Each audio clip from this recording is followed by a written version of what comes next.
During every single day of administration, I will very simply put America first. And our top priority will be to create a nation that is proud, prosperous, and free. Donald J. Trump has been sworn in and he's already trying to make changes. You're watching Newsday TV. Thanks for joining us. I'm Ken Bufa. Trump made his return to the White House surrounded by family, tech billionaires, and global leaders. Today, I will sign a series of historic executive orders. With these actions, we will begin the complete restoration of America and the revolution of common sense. It's all about common sense.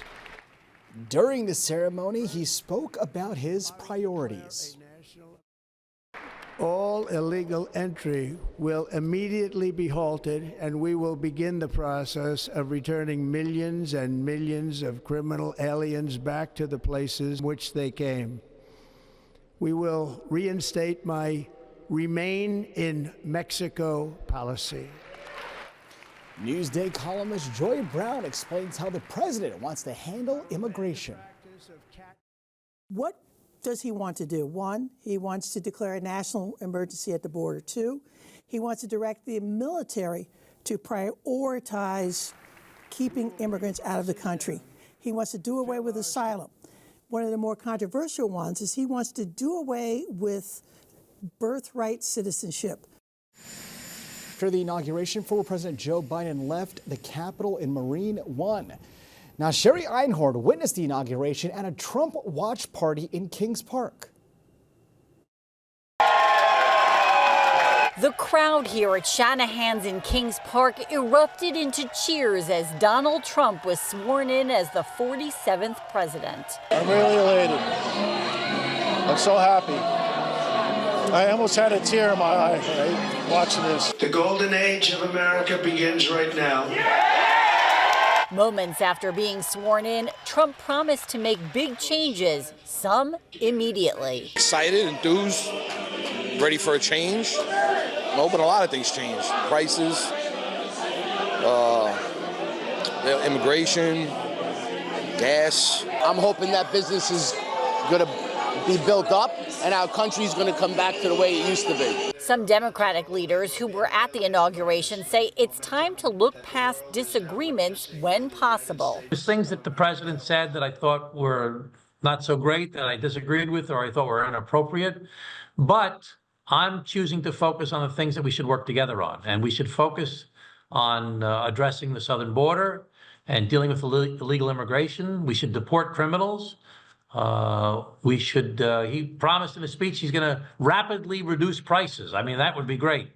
And make the U.S. a manufacturing country once again. President Trump did not mention the state and local tax deductions, a critical issue to many Long Islanders. I'm hoping that this sees the end of SALT for Long Islanders. I know that's something that's been hitting us really hard, and many of our taxpayers, complain about that.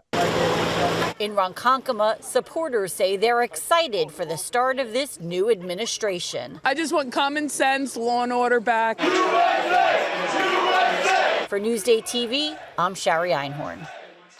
Now you can read the latest on the Trump administration at Newsday.com. Click Get More below the Newsday TV video box. A surfer has died after he was found unresponsive in the water. It happened at Gilgo Beach on Sunday. Police say 54-year-old Jack Shapiro of Holbrook was unresponsive and was pronounced dead at the hospital. No word yet on the cause of death. And cold temps this week means the snow on Long Island will not be melting anytime soon.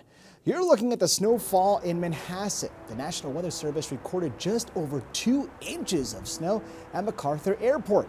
Now, parts of Nassau got the most snow with between 3 and 4 inches. And a march for Martin Luther King Jr. Day was held in Long Beach today. Celebrating the life and legacy of the late, great Reverend Dr. Martin Luther King is urgent and is imperative, especially in this time now, that we look at all that we have accomplished and don't go backwards. Now, marchers took on the cold temperatures in the annual MLK commemorative march. It was from Park Avenue to the MLK Community Center on Riverside Boulevard. There was also a celebration in Comac where volunteers made meals to deliver to senior citizens. Giving as a fountain of goodness, just like MLK would have wanted us. He quoted Amos, how Amos said we gotta be like a fountain of water and share with the community. About 40 volunteers gathered at the Suffolk Y Jewish Community Center to make friendship bracelets, collect food donations, and more.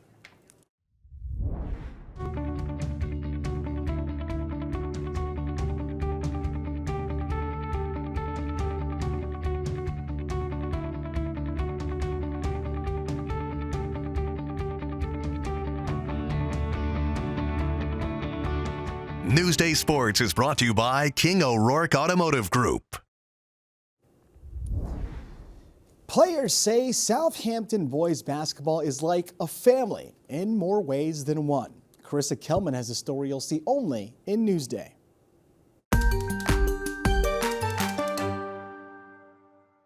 We consider ourselves a family when we hit the court.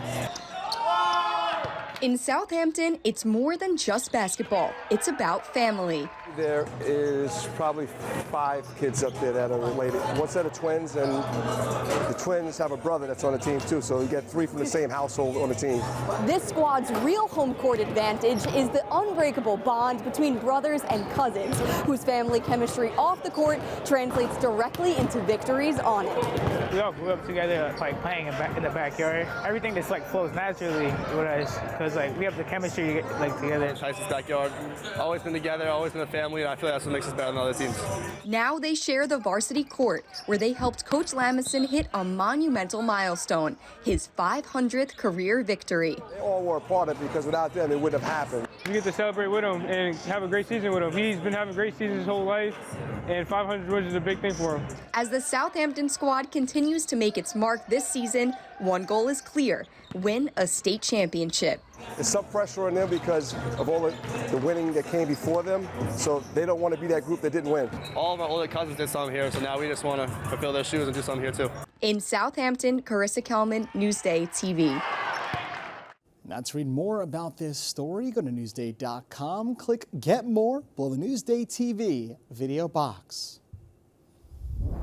All right, like we said before, it is cold. So let's take a look at your Long Island weather to get those temps for you. As you can see tonight, man, 11 degrees with mostly clear skies. Tomorrow, we are in the warm 20s. Just kidding.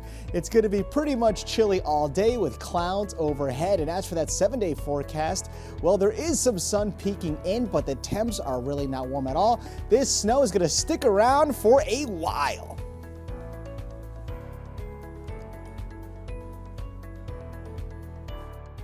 Long Island weather is brought to you by PTRC. You're watching Newsday TV. I'm Ken Bufa. Thank you so much for joining us.